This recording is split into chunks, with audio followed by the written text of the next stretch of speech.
찬양에 힘이 나고 은혜가 넘치는 것 같습니다. 네. 예. 그렇죠. 우리는 주님의 빛을 비추는 작은 빛들이죠. 예. 그냥 우리를 통해서 주님이 비춰지는 빛.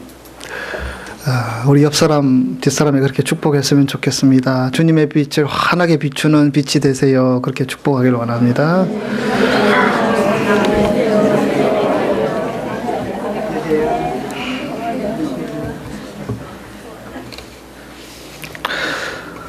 성경 속의 각 책은 성경이 강조하는 면들이 있습니다. 마태복음은 마태복음이 강조하는 어떤 부분이 있고요. 또 창세기는 또 창세기에서 강조하는 부분들이 있지요. 예를 들어 야고보서 같은 경우는 여러분 무엇을 강조하고 있는 책인지 아시지 않습니까? 행함을 강조하는 책입니다. 그래서 행함이라 또 행하다라는 동사나 명사 형태로 그런 단어들이 자주 등장합니다. 구약 성경의 잠언서는 여러분 어떤 것을 강조한 책이지요? 지혜를 강조한 책입니다. 그래서 한 장에도요, 지혜라는 말이 5번, 10번 나오는 곳도 있지요.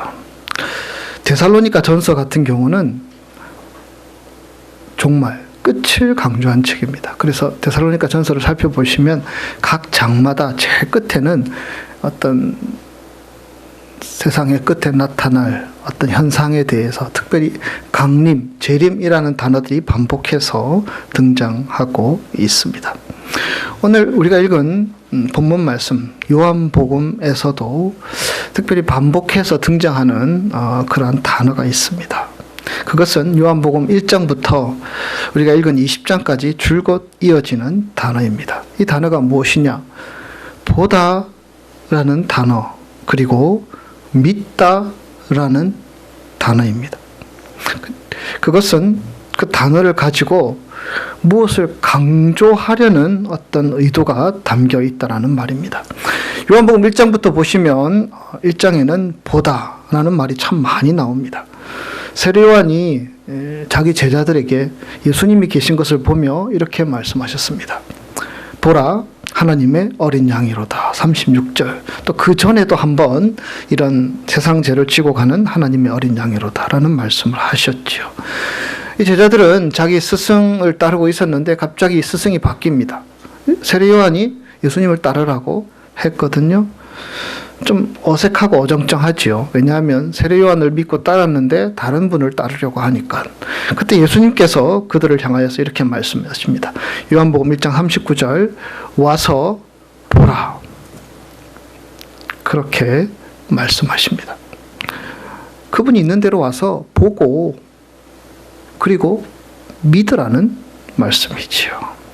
예수님이 나다나엘을 부르실 때에도 요한복음 1장 48절 빌립이 너를 부르기 전에 내가 무화과 나무 아래 있을 때에 보았노라 라고 기록되어 있고요. 나다나엘은 랍비여 당신은 하나님의 아들이시요 당신은 이스라엘의 임금이로소이다 라고 고백합니다. 그때 주님께서는 나다나엘에게 이렇게 말씀하십니다. 내가 너를 무화과 나무 아래에서 보았다 함으로 믿느냐? 이보다 더 큰 일을 보리라 라고 말씀하십니다. 이 보다와 믿다가 함께 등장하고 있습니다. 요한복음 2장에 가면 혼인잔치 이야기가 나옵니다. 갈릴리 가나에서 일어난 일인데요. 2장 11절 말씀 가나에서 행하여 그의 영광을 나타내심에 제자들이 그를 믿으니라. 여러분 이 말씀에는 보았다라는 말씀은 없지만 그 속에 담겨 있지 않습니까? 무엇을 보았습니까? 혼인잔치에서 물이 무엇으로? 포도주로 변하는 것을 그들은 보았고 그것을 통해서 믿었다라는 말씀이 암시되어 있죠. 요한복음 4장 48절 너희는 표적과 기사를 보지 못하면 도무지 믿지 아니하리라. 예수님께서 나사로를 살려주실 때에도요. 예수께서 하신 일을 본 유대 사람들 가운데 많은 사람들이 예수를 믿게 되었다. 그런 기록들이 있습니다. 보다와 믿다가 반복해서 등장하고 있습니다. 왜 요한복음에는 이렇게 보고 믿었다 이런 말이 반복해서 나오는 것입니까? 요한복음 기자는 특별한 어떤 목적을 가지고 의도를 가지고 이렇게 기록했다라는 것입니다. 여러분 복음서 중에서 가장 먼저 기록된 책은 마가복음으로 알려집니다. 그리고 가장 나중에 기록된 책이 바로 오늘 우리가 읽은 요한복음입니다. 요한복음이 기록될 때쯤 되면요, 예수님을 열심히 따라다녔던 제자들, 또 예수님의 부활을, 예수님의 그 놀라운 기적을 목격했던 많은 사람들이 이제는 다 세상을 떠나고요, 이제 2세, 3세들이 신앙생활을 이어가고 있습니다. 이 2세, 3세들의 문제는 이제 그것이죠. 자기 선배들은, 자기 부모들은 예수님을 직접 보았고요. 그래서 그 본 믿음으로 인하여서, 부활의 주님을 본 그 믿음, 투철한 믿음을 가지고 신앙을 지키며 그렇게 살아갔는데, 우리는 예수님을 보지도 않았는데 우리가 어떻게 당신네들처럼, 그 부모 세대들처럼 믿을 수 있느냐, 보지도 못했는데 어떻게 믿느냐, 이런 질문들을 가졌다라는 것입니다. 경험한 세대와 경험하지 않은 세대, 우리나라 같은 경우는 한국 전쟁이 그 기준이 되죠. 한국 전쟁을 경험한 사람들, 또 경험하지 않는 사람들, 완전히 다르지 않습니까? 저희 아버님 세대, 아버님과 대화를 나누다 보면 좀 어떤 막히는 부분이 있습니다. 제가 경험하지 못한 부분이 분명히 있다는 것을 느낍니다. 특별히 요한복음은 여러 가지 기록한 목적이 있는데요, 그 중에서도 가장 중요한 이유 중에 하나가 이렇게 예수님을 친히 눈으로 보지 못한 세대들을 향하여서 이 말씀을 기록했다라는 것입니다. 부활하신 예수님은 제자들을 오히려 찾아다니셨습니다. 부활을 믿지 못하는 제자들, 부활을 경험하고 부활을 믿도록 하도록 하기 위해서 계속 찾아다니셨습니다. 하지만 그들은 부활하신 주님을 보고서도 처음에는 믿지 못했다는 것을 성경을 통해서 우리는 확인할 수 있습니다. 오늘 본문의 이야기는 그렇지요. 어느 날 부활하신 주님이 유대인들을 두려워하여서 문을 꼭꼭 걸어 잠그고 있는 제자들을 찾아오셨습니다. 예수님 부활에 대한 소식은 들었지만 진심으로 믿지 못했기 때문에 두려운 나머지 숨어서 있었지요. 그렇게 두려워하고 있는 제자들에게 누가 찾아오셨습니까? 예수님이 찾아오셨습니다. 너희에게 평강이 있을지어다. 친히 손과 옆구리를 보며 보여주시면서 예수님 말씀하셨습니다. 그 예수님을 보았을 때 제자들이 얼마나 감격했겠습니까? 소문만 들었는데 이 예수님이 정말 살아나셨구나. 저 못자국 봐, 저 창자국 봐. 얼마나 감격스러웠겠습니까? 예수님은 그들에게 또다시 말씀하십니다. 너희에게 평강이 있을지어다. 아버지께서 나를 보내신 것 같이 나도 너희를 보내노라. 성령을 받으라. 또 너희가 누구의 죄든지 사하면 사하여질 것이요 누구의 죄든지 그대로 두면 그대로 있으리라. 그런 말씀들을 말씀하셨습니다. 제자들은 너무나 감격스러웠고 너무나 기뻤습니다. 그래서 사람들을 찾아다니기 시작합니다. 여러분, 제자들이 누구를 가장 먼저 찾아다녔겠습니까? 그 자리에 함께 있지 않은 제자들. 그 중에 한 사람이 누구입니까? 도마지요. 도마에게 찾아가서 이 소식을 전했습니다. 근데 놀랍게도 이 도마는 아주 냉담하게 반응합니다. 여러분, 25절 말씀 같이 읽겠습니다.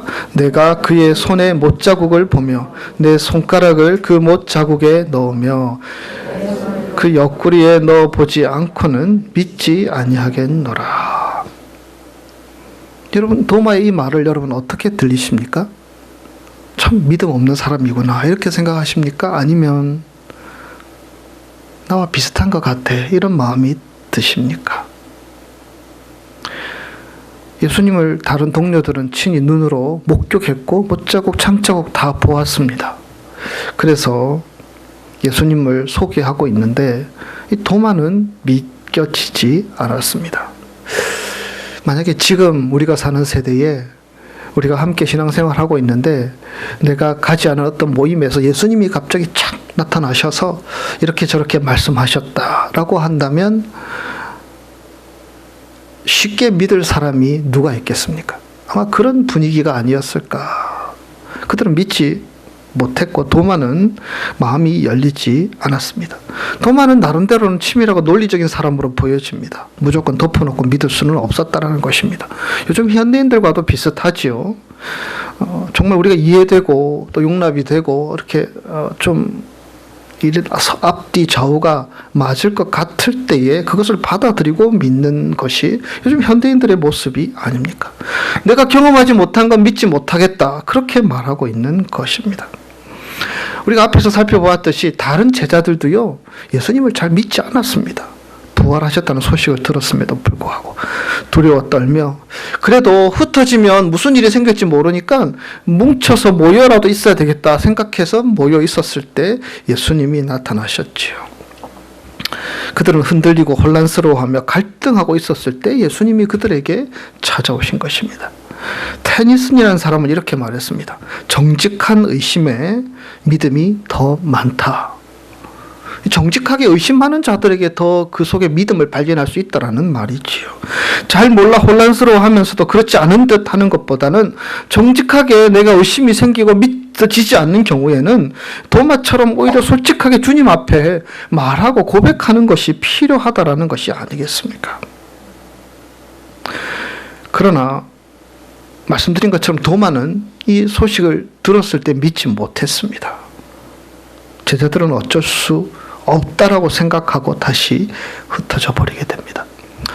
8해가 지났습니다. 그리고 그날도 제자들이 함께 모여 있었습니다. 근데 이 자리에는 도마도 있었습니다. 그때 부활하신 예수님께서 일부러 찾아오셨습니다. 그리고 그들 가운데 서서 너에게 평강이 있을지어다 말씀하신 후에 예수님의 눈이, 예수님의 관심이 누구에게 향했겠습니까? 도마에게 향했습니다.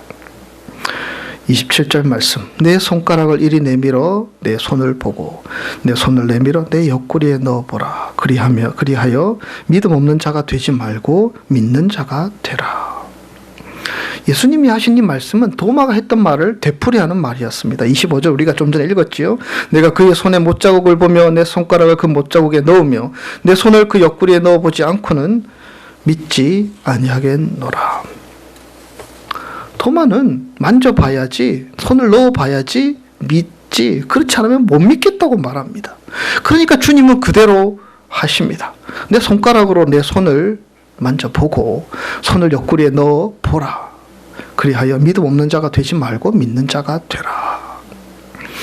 여러분, 여기서 보라라는 헬라어 단어는요, 어떤 중요한 것을 강조할 때 사용하는 말인데요. 여기서는 어떤 것을 경험하여 확실히 보고 알라라는 것입니다. 경험해 보아서 확실하게, 막연하게 아는 것들을 확실하게 알아라는 그러한 말씀입니다. 여러분, 도마가 주님의 손과 옆구리를 만져보았을까요? 어떻게 생각하십니까? 성경에는 그 내용은 나와 있지 않지요. 그래서 사람마다 의견들이 조금씩 다르지요. 제가 성경을 묵상하면서 느끼기에는 도마는 이미 만지지 않아도, 손을 넣어보지 않아도 자기 앞에서 자기에게 말씀하시는, 자기가 어떤 고민을 가지고 또 어떤 두려움을 가지고 있는지를 알고 찾아오셔서 말씀하시는 주님을 만났을 때 이미 모든 의심이, 모든 두려움이 사라지는 것을 경험했지 않았을까. 그래서 도마는 28절 그렇게 고백합니다. 나의 주님이시요 나의 하나님이시니이다. 도마는 모든 것을 이제 경험해 보았고요, 분명하게 부활을 믿게 됩니다. 예수님이 하나님이신 것을 알게 됩니다. 더욱 중요한 것은 그분이 나의 주님이시다, 나의 주인이시다, 그렇게 고백하고 있는 것입니다. 이제는 누가 뭐래도 이 사실을 확신 있게 전할 준비가 된 것입니다. 그런 도마에게 주님은 이렇게 말씀하십니다. 29절 같이 읽겠습니다. 너는 나를 본고로 믿느냐? 보지 못하고 믿는 자들은 복되도다.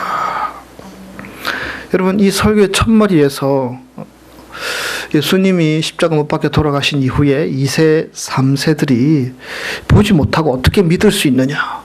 이런 질문들을 가졌던 것으로 우리가 함께 이야기를 나누었죠. 근데 이 질문한 것을 이 요한복음 저자는 의식하고 있었고요. 그래서 이 책을 기록했다는 말을 나누었습니다.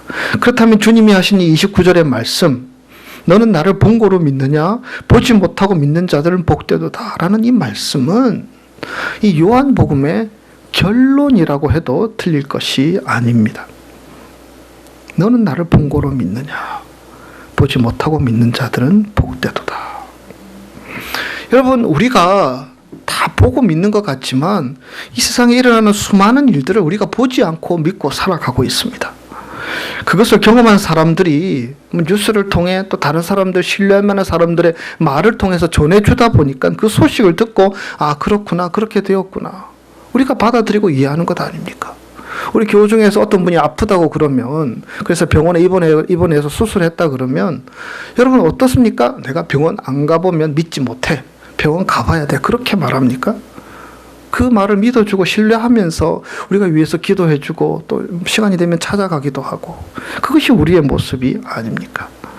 신뢰할 만한 사람들의 이야기를 듣고 또 신뢰할 만한 어떤 매체를 통해서 듣고 우리는 알게 되고 자연스럽게 받아들이고 믿게 되는 것이 아닙니까? 이것을 폴 틸리라는 신학자는 이렇게 말합니다. 직접적 현실성의 간접적 이해.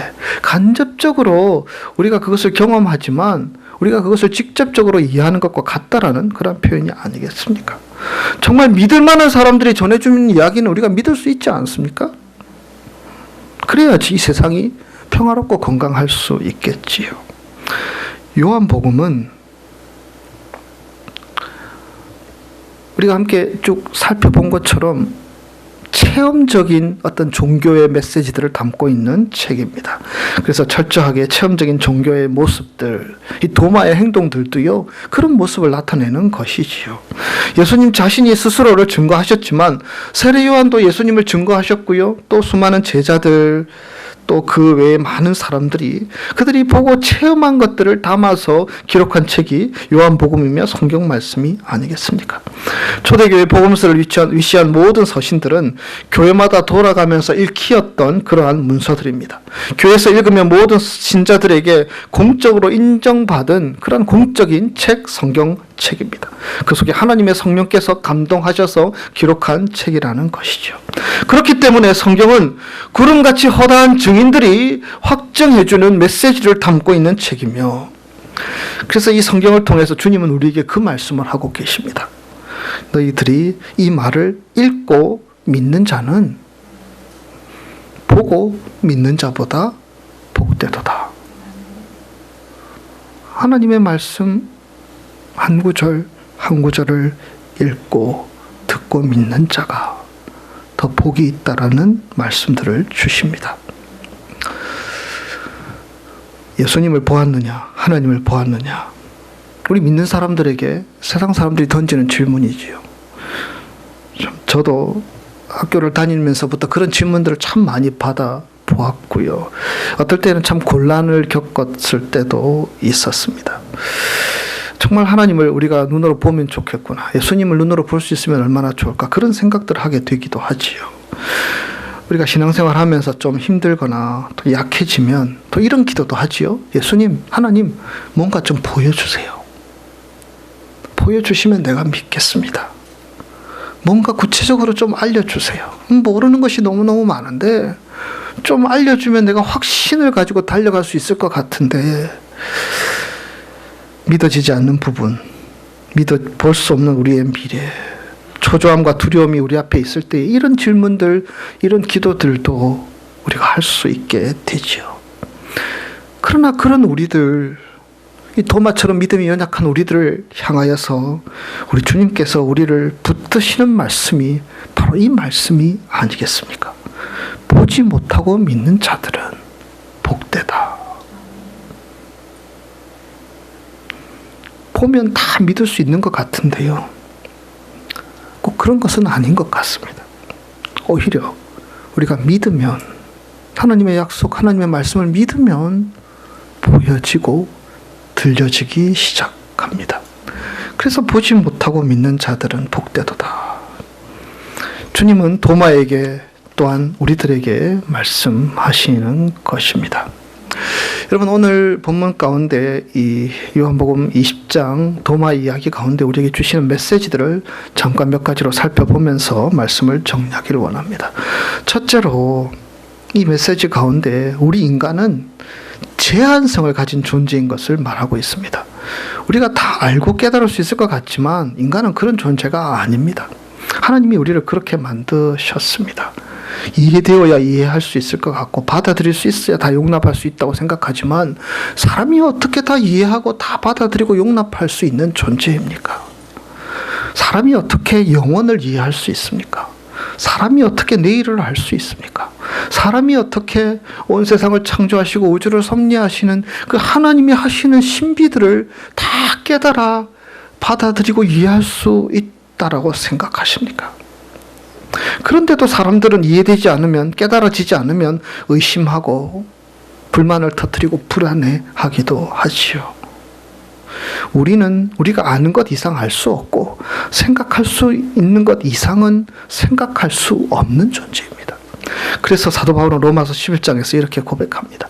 깊도다 하나님의 지혜와 지식의 풍성함이요 그의 판단은 헤아리지 못할 것이며 그의 길은 찾지 못할 것이로다. 누가 주의 마음을 알았느냐? 누가 주의 모사가 되었느냐? 라는 말씀으로 이어집니다.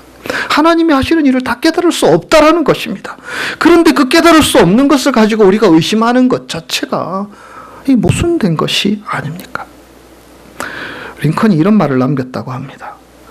이성으로 깨달을 수 있는 것은 알 수 있으니까 그대로 행하고 깨달을 수 없는 것은 믿음으로 받아서 그대로 행하면 살 때도 바로 살고 죽을 때도 바로 죽을 수가 있다.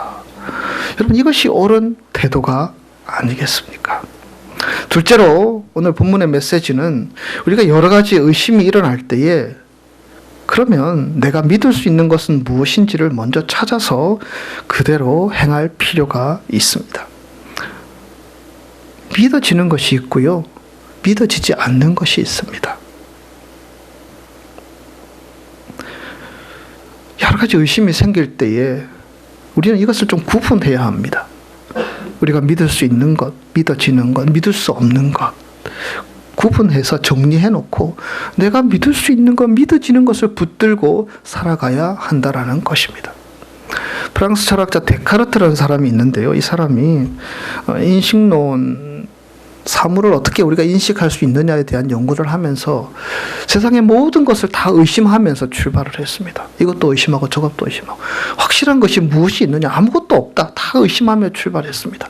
그렇게 의심하다가 그가 답을 찾은 것 두 가지가 있는데요. 확실한 것, 모든 것은 확실하지 않지만 확실한 두 가지. 하나는 내가 지금 의심하고 있다라는 것, 그것은 확실하고요. 또 한 가지, 의심하고 있는 내가 있다라는 것은 확실하다. 이것을 깨달았습니다. 그래서 나는 생각한다. 그러나는 존재한다. 내가 존재한다. 왜냐하면 내가 생각하기 때문이다. 이런 말을 남겼지요. 거기서부터 출발하여서 이 데카르트는 자신을 깨닫게 되고 하나님을 고백하는 자리에까지 이르게 됩니다. 우리가 신앙생활을 해나가는 것은요, 마치 캄캄한 밤에 작은 등불을 가지고 길을 걸어가는 사람과 같습니다. 등불이 적으니 내 주위에 이 몇 발자국 앞까지만 등불이 비춰지지요. 그러나 그 몇 발자국이 지나가면 보이지 않고 캄캄합니다. 그것이 우리 인생이라는 것입니다. 그러나 여러분, 중요한 것은 그 등불이 비치는 데까지만 그 길로 바로 나아가면, 그까지 가면 또 등불이 다른 몇 발자국을 비치고 있다라는 것입니다. 그래서 그 길로 그 작은 빛을 따라 오늘 우리 찬양대에도 그런 찬양을 했지만 한 걸음 한 걸음 나아가다 보면 하나님께서 우리에게 원하시는 그 목적한 곳까지 이룰 수 있게 된다라는 것입니다. 내게 믿어지는 것, 내가 신뢰할 수 있는 것, 내가 붙들 수 있는 것, 내가 체험한 것들, 작은 것이라도 우리가 붙들 수 있으면 그 작은 것이 결국 우리 인생을 펼치게 만들고 우리를 더 신실하게 만드는 통로가 될 수 있다라는 것입니다. 저는 그 세 가지를 확실히 믿고 살아갑니다. 저도 모르는 것이 있고 의심스러운 것이 있고 믿어지지 않는 것이 있지만 첫째로 하나님이 살아계시다. 이것은 저는 확실히 믿습니다. 둘째로 그 하나님이, 여러분들은 저를 어떻게 생각하실지 모르지만 하나님이 저를 사랑하시고 저를 살리기 위해서 십자가 지셨다는 것을 저는 믿습니다. 그리고 세 번째, 그 하나님께서 결국 우리 인생의 과정들을 잘 거친 후에는 합력하여서 하나님이 목적한 곳까지 잘 이끌어 주실 것이다. 저는 그것을 믿습니다.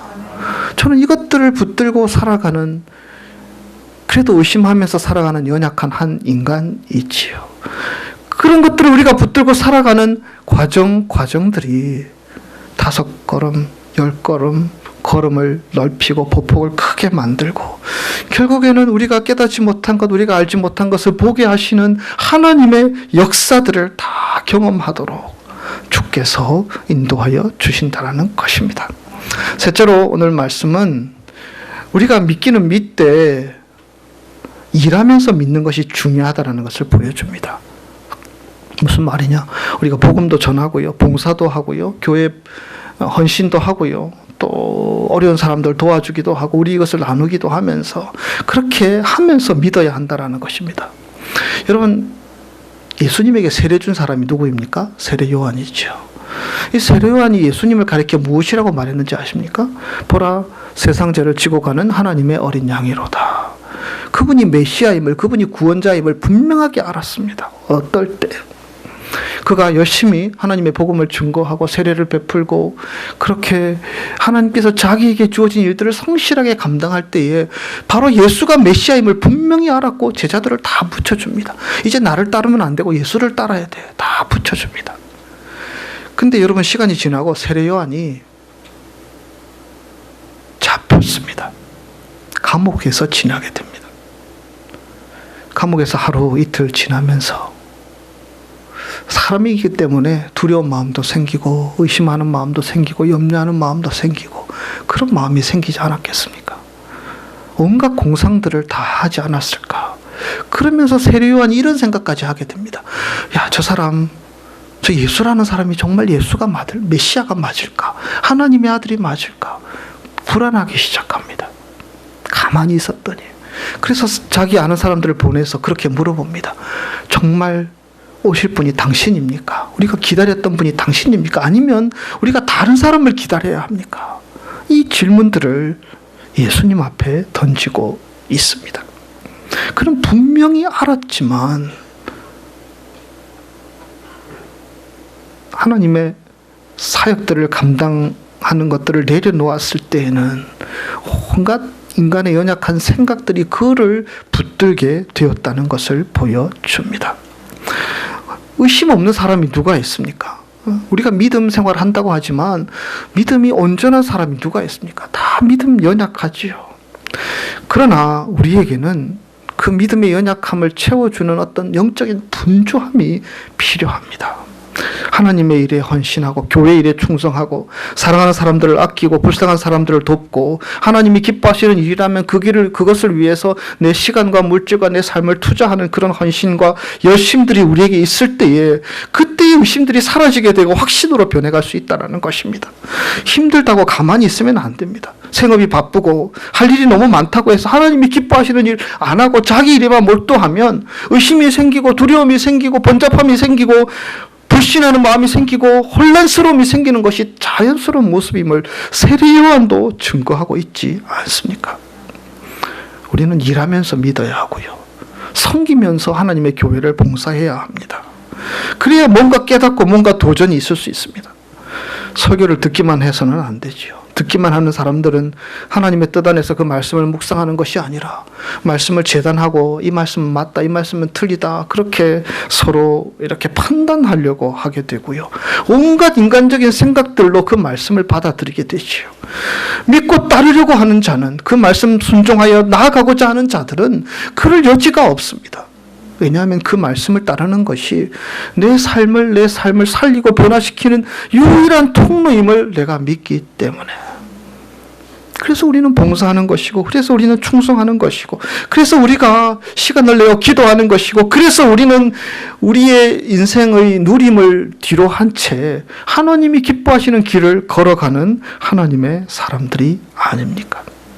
일부러 시간 내서 봉사하고, 일부러 시간 내서 섬기고, 그렇게 하는 모습을 우리 주님께서 기대하시는 것입니다. 왜냐하면 우리는 제한성을 가진 존재이기 때문입니다. 여러분, 도마에 대해서 전해 내려오는 이야기가 있습니다. 이 이야기는 사실이 아니고요, 아마 누가 지은 이야기인 것 같은데, 그래도 우리에게 주는 메시지가 있습니다. 이 도마가 또 의심병이 도졌습니다. 그래서 의심이 생기는데 어떻게 할까 하다가 베드로를 찾아갔습니다. 베드로를 찾아가서 내가 이런 의심이 생기는데 어떻게 할까 물어보려고 찾아갔더니 대화할 시간이 없습니다. 베드로가 막 자기 시간 분초로 나뉘어서 이곳에도 복음 전가하고 이 사람을 살리고 치유하고 하나님의 말씀을 증거하고 제자들을 양육하고 그렇게 충성하는 모습을 보니까 부끄러운 마음도 들고, 여기 말도 못 걸겠다 하면서 이번에는 사도 바울을 찾아갔습니다. 그랬더니 사도 바울도 똑같았습니다. 저기 멀리 소아시아 또 로마 출장을 가서 돌아오지도 않고요. 그리고 기다렸더니 만났더니 그래도 여전히 그곳에서도 하나님의 복음을 증거하고 베드로와 똑같이 살고 있었습니다. 누구한테 내 의심을 말할 수 있을까? 그런 고민하다가 도마는 베드로와 사도 바울의 모습을 보며 결단하게 됩니다. 그리고 자기가 가야 될 곳을 정하고 그곳으로 가게 됩니다. 인도로 가게 되지요. 앞에 이야기는 누가 지어낸 이야기지만 인도로 갔다는 것은 사실입니다. 그리고 인도에 가서 자기 생명을 내어놓고 하나님의 복음을 증거하는 사도로 그렇게 쓰임받게 됩니다. 인도에는 지금 말토마 교회, 성도마의 교회가 건축되어 있고요. 또 그 무덤이 마드라시에 있다고 합니다. 봉사하며 섬기는 가운데 우리가 의심을 극복할 수 있습니다. 우리가 다 제한성을 가진 우리가 다 어떻게 믿고 확신한 채 그제야 우리가 움직일 수 있다라고 생각하는 것이 얼마나 교만한 일인지 모릅니다. 신앙이 아주 깊은 아브라함 같은 사람도 계속 의심했죠. 종교개혁을 일으킨 마틴 루터도 의심하며 지냈습니다. 그러나 그들은 그 의심을 통해서 더 큰 신앙을 배웠고요. 이 도마도 마찬가지 아닙니까? 그 의심을 통하여서 더 확신을 가지게 되었고 그것을 기회로 하나님 앞에 쓰임받는 사람이 될 수 있었던 것이죠. 그러나 의심을 오래 품는 것은 아닙니다. 의심은 기계의 모래와 같은 것입니다. 눈의 티와 같은 것입니다. 밭의 가라지와 같은 것입니다. 의심하는 환자는 병이 나을 수가 없습니다. 부부가 서로 의심하면 화평하지 못하죠. 의심하면서 군대 생활하면 어떻게 그 군이 승리할 수가 있겠습니까? 의심하는 기도는 응답이 어렵습니다. 그래서 예수님께서는 베드로에게 왜 의심하느냐, 믿음이 없는 자야라고 책망하기도 하였지요. 예수님께서 하신 말씀입니다. 하나님을 믿으라. 내가 진실로 너에게 이르노니 누구든지 이 산더러 바다에 던지오라 하며 그 말한 것을 믿고 의심하지 아니하면 그대로 되리라. 야고보 장로는 야고보서에서 이렇게 말씀하십니다. 오직 믿음으로 구하고 의심하지 말라. 의심하는 자는 마치 바람에 밀려 요동하는 바다 물결 같으니 이런 사람은 무엇이든지 죽기 없기를 생각하지 말라. 의심하면서 기도하지 말고 믿고 기도할 수 있기를 원합니다. 하나님의 말씀, 성경 말씀, 여러분 그 말씀 따르면 당장 내가 손해보고 힘들어 보이지만 하나님은 살아계시고 그 말씀은 살아야 능력 있는 말씀인 줄 믿습니다. 우리를 살리고 우리에게 은혜 주시고 우리를 새롭게 하시고자 우리에게 도전으로 주신 말씀들입니다. 우리는 붙들고 순종하며 나아갈 수 있어야 합니다. 세상은 악하고 혼란스럽지만 주님이 다스리는 나라가 이루어질 것을 믿으며 오늘도 순종하며 나아가는 사람, 오늘도 하나님의 복음을 이곳에 저곳에 증거하며 살아가는 사람, 오늘도 우리의 시간과 정성을 내어 봉사하는 사람이 되어야 할 줄 믿습니다. 매일 한 분만 화장실 청소하게 내버려 두지 마시고 여러분도 나서시기 바랍니다. 매일 설거지 구경만 하지 마시고 여러분도 섬길 수 있기를 바랍니다. 우리 교회에 하나님의 교회를 섬기는 그 섬김의 순간순간들이 우리의 믿음과 신앙을 완성해 나가는 통로가 될 수 있다라는 것. 여러분, 우리는 그런 맥락에서 우리의 믿음을 잘 세워나가는 자 되기를 우리 주님은 원하시는 줄 믿습니다. 봉사하고 섬기는 것이 힘들고 고되기도 하지만 그러나 주님께서 그런 자들에게 세상 끝날까지 너희와 함께 하겠다고 약속하시고 말씀하시는 그 음성을 듣게 될 줄 믿습니다. 그리고 도마가 고백했던 것처럼 당신은 나의 주님이시요 나의 하나님이십니다. 이 고백으로 살 수 있도록 우리를 이끌어 주실 줄 믿습니다. 오늘 말씀의 제목이 무엇입니까? 보지 못하고 믿는 자들은 복되도다. 혹시 여러분 예수님을 직접 본 분 계시면 이따가 사무실로 잠깐 저를 찾아와 주시면 좋겠습니다. 우리가 다 우리 육신의 눈으로는 보이지 않지만 우리는 그분을 보고 살아가는 자들이죠. 믿음의 눈으로 오늘도 그분을 바라보며 의심하는 자가 아니라 믿는 자로 살아가는 자, 저와 여러분의 삶이 되시기를 주의 이름으로 축복합니다. 기도하겠습니다.